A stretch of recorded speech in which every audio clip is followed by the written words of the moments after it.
नमस्कार, एक बार फिर से मैं आप सभी के सामने उपस्थित हूँ बेहद महत्वपूर्ण टॉपिक के साथ। और आज हम बात करने वाले हैं आरबीआई की न्यू गाइडलाइंस जो कि आपकी सिल्वर के लिए आई थी। देखो, सोना तो है ही, सोना महंगा है, लेकिन चांदी पर भी अब आपको लोन मिल सकता है। अब आरबीआई ने ऐसा क्यों किया है? तो स्पेशली जो आर्थिक रूप से कमजोर वर्ग हैं उनके लिए काम किया गया है, क्योंकि आरबीआई को भी ये पता चल रहा है कि सोना तो महंगा हो रहा है लेकिन चांदी भी कम महंगी नहीं हो रही है।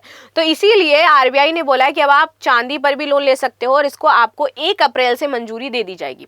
सो भारतीय रिजर्व बैंक ने वाकई एक बड़ा कदम उठाया है। अब चांदी के गहनों या सिक्कों को गिरवी रख करके आप लोन ले सकते हैं, जैसे आप सोने पर लेते थे। ये फैसला गरीब ग्रामीण परिवारों के लिए विशेष रूप से फायदेमंद साबित हो सकता है। ये चांदी सांस्कृतिक और आर्थिक रूप से महत्वपूर्ण है। चलिए इसकी पूरी डिटेल समझ लेते हैं कि इसमें क्या क्या चीजें रही हैं। घोषणा की तारीख, तो आरबीआई ने 6 जून 2025 को reserve bank of India gold and silver loans direction 2025 जारी किया था। ठीक है, इस दिशा निर्देश में उन्होंने सोने और चांदी दोनों पर लोन के लिए सहमति जता दी है। लागू होने की तारीख आपकी 1 अप्रैल 2026 से प्रभावी हो जाएगी। इससे पहले केवल सोना ही मुख्य कोलैटरल था, लेकिन अब चांदी को भी इसमें शामिल किया गया है। ये भी अब आपका कोलैटरल है।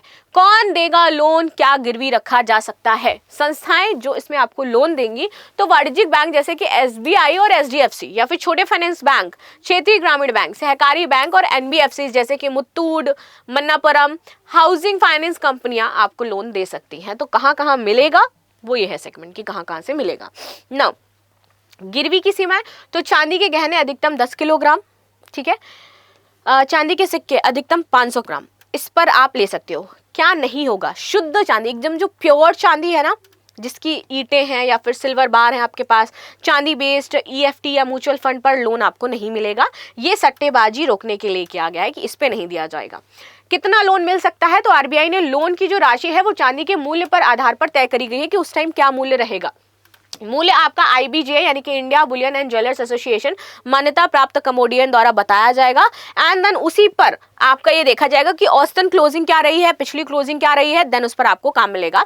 लोन की राशि 2.5 लाख तक 85% होगी आपकी चांदी का मूल्य। 2.5 से 5 लाख तक लेना है तो 80% और 5 लाख से अधिक लेना है तो 75%। इस तरीके से रखा गया है। उदाहरण के लिए कि अगर आपकी चांदी का मूल्य 1 लाख है तो आपको अधिकतम 85,000 रुपीज एज अ लोन दिए जा सकते हैं। बिकॉज क्योंकि थोड़ा तो उनको भी अपने पास पैसे कटौती करके रखना पड़ेगा ना, कि आपकी 1-2 किस्त मिस हो गई बाई चांस, तो वो उसी से मैनेज की जा सके, क्योंकि पूरा तो सेम मिलता ही नहीं है किसी भी चीज़ पे।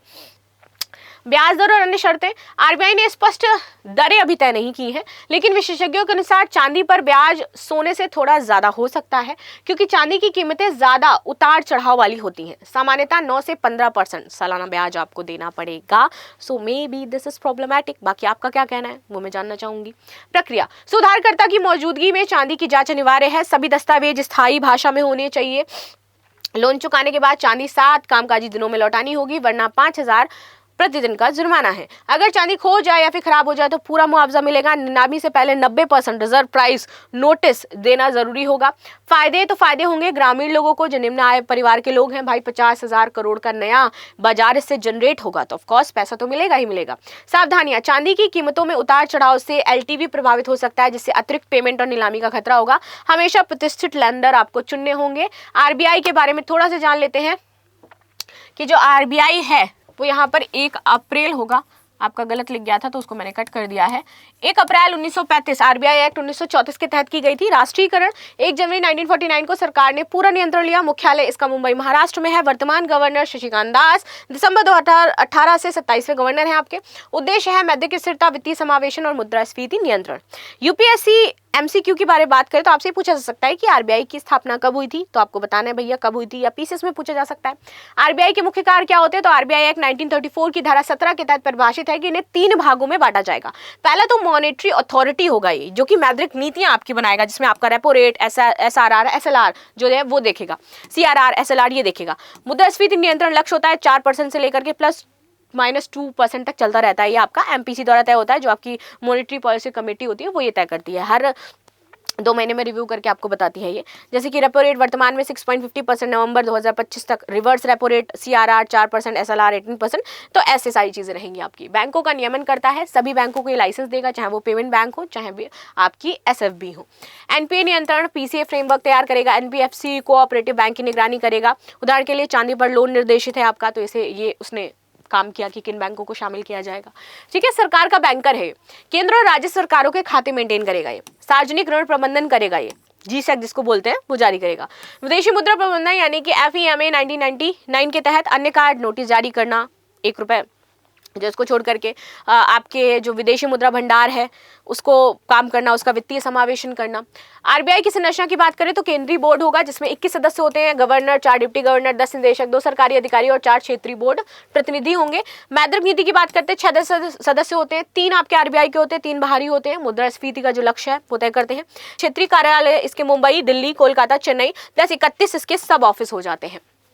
RBI के महत्वपूर्ण योगदान की बात करें तो वित्तीय समावेशन, PMJY उस पर काम कर रहा है, चांदी वाला जो लोन है उस पर काम किया इसने, डिजिटल बैंकिंग, आर्थिक सुधार और संकट प्रबंधन। तो इस तरीके से ये आपके लिक्विडिटी मेंटेन करना, बैंकों का राष्ट्रीयकरण, UPI, इन सारी चीजों में काम कर रहा है। फर्दर ये इसके उदाहरण है, कुछ आपको पता चलेंगे। तो ये है RBI जो हमने डिस्कस किया और ये RBI का न्यू रूल जो आने वाला है। तो इस पर आप सभी की क्या राय है जरूर बताइएगा। मिलते हैं नेक्स्ट क्लास में, तब तक के लिए धन्यवाद। लाइक शेयर सब्सक्राइब करना बिल्कुल भी ना भूलें and thank you so much.